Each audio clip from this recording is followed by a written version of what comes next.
Ένα πράγμα που μπερδεύει τον καταναλωτή είναι ποιες είναι τελικά οι κατηγορίες των κοτόπουλων.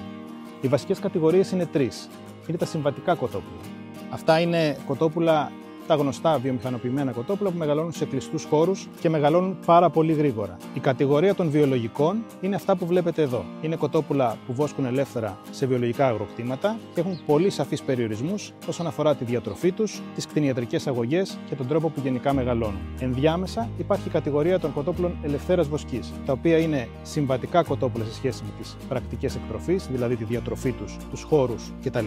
Και η μόνη διαφορά από τα συμβατικά είναι ότι έχουν ένα τετραγωνικό μέτρο ανά κοτόπουλο, ελεύθερο χώρο για βόσκηση. Μια βασική διαφορά είναι ο χρόνος ανάπτυξης των κοτόπουλων. Τα συμβατικά κοτόπουλα είναι ράτσες οι οποίες μεγαλώνουν πολύ γρήγορα σε κλειστούς χώρους και συνήθως η ζωή τους διαρκεί 35, 40, 45 ημέρες. Τα βιολογικά κοτόπουλα είναι ράτσες αργής ανάπτυξης και η ζωή τους διαρκεί τουλάχιστον 90 ημέρες. Μεγαλώνουν δηλαδή πιο αργά και με φυσικό τρόπο. Προσοχή λοιπόν!